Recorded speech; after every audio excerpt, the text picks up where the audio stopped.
আসসালামু আলাইকুম, নমস্কার। আমার আজকের এই ভিডিওটি একটি সামাজিক ভালো কাজকে মূল্যায়ন দেওয়ার জন্য,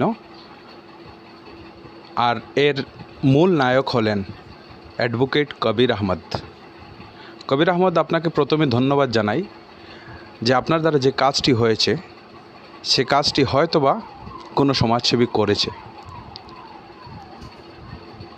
আপনি আমাদের করিমগঞ্জে জন্য যেটি করেছেন সেটি অতুলনীয়, প্রশংসনীয়।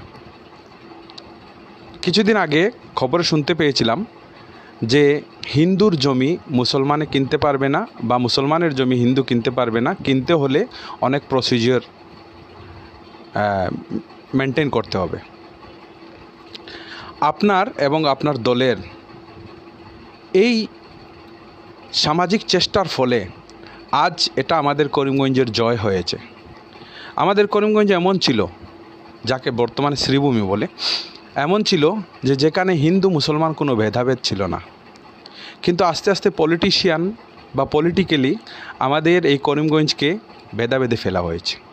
আমি জানি আপনার এই রায়ের জন্য, যেটা আপনি হাইকোর্ট থেকে নিয়ে এসেছেন, সেটা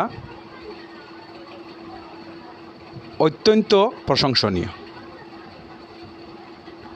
কিছু মানুষ আছে যারা এটাকে অল্প অন্য চোখে দেখবে, কারণ বহিরাগত যারা, তারা চায় না করিমগঞ্জের হিন্দু মুসলমানরা এক হয়ে থাকুক। সে হিন্দু হোক, মুসলমান হোক, বহিরাগত যেই আছে সে চাইবে না যে করিমগঞ্জের হিন্দু মুসলমান এক হয়ে থাকুক। আপনার এই একটা কারণের জন্য আমাদের করিমগঞ্জের ঐতিহ্যটা বহাল রয়ে গেল। ধন্যবাদ আপনাকে। এবং আপনার এই কাজের জন্য আমাদের আসামের মহানায়ক জুবিন গার্গ যেটা চেয়েছিলেন সেটাই হয়েছে। আপনি, জুবিন গার্গ চেয়েছিলেন যে আমার এই রাজ্যে হিন্দু, মুসলিম, খ্রিস্টান, জাতি, ধর্ম কোনো ভেদাভেদ থাকুক না, সবাই এক হয়ে থাকুক। আর আপনি তা কার্যে পরিণত করে দেখিয়ে দিলেন। এটা আপনার তরফ থেকে আমাদের মহানায়ক, যুগশ্রেষ্ঠ